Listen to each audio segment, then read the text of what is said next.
ನಮಸ್ಕಾರ ಗುಲು. ಏನಿವನು ಗುಲು ಅಂತ ಮಾತಾಡ್ತಿದ್ದಾನೆ ಅಂತ ನೋಡಿದ್ಲ? ಅದು ಏನಿಲ್ಲ ಗುಲು, ನನ್ಗೆ ಈ ಲಾ ಲಾ ಯಾವಲ ಯಾವ್ದ್ಮೇಲೆ ಬಲುತ್ತಲ್ಲ ಆ ಲಾ ಸೊನ್ನೆ ಕೊಟ್ಟು ಬೆಳಗಡೆ ಒಂದು ಕುಮ್ ಕೊಡ್ತಲ್ಲ ಆಲ ಬಲ್ಲಲ್ಲ. ಆ ಏನಿಲ್ಲ ಗುರು, ಮೊನ್ನೆ ನನಗೆ ಒಂದು ಕ್ವಶನ್ ಕೇಳ್ದ ಒಬ್ಬ.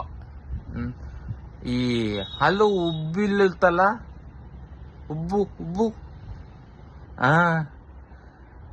ಆ ಉಬ್ಬಿಲುತ್ತಲ್ಲ, ಆ ಅವಳಿಗೆ ಏನೋ ಹೆಸರು ಹೇಳ್ತಾಳೆ ಅಂತ ಹೇಳ್ದ. ಆ ಹೆಸರು ನನಗೆ ಇಲ್ಲಿದೆ, ಆದ್ರೆ ಇಲ್ಲಿಗೆ ಬರ್ತಾ ಇಲ್ಲ. ಅದಕ್ಕೆ ಆ ಹೆಸರು ನಿಮ್ಗೇನಾದ್ರೂ ಗೊತ್ತಾದ್ಲೆ ಕೆಳಗಡೆ ಕಮೆಂಟ್ ಮಾಡಿ ಪ್ಲೀಸ್.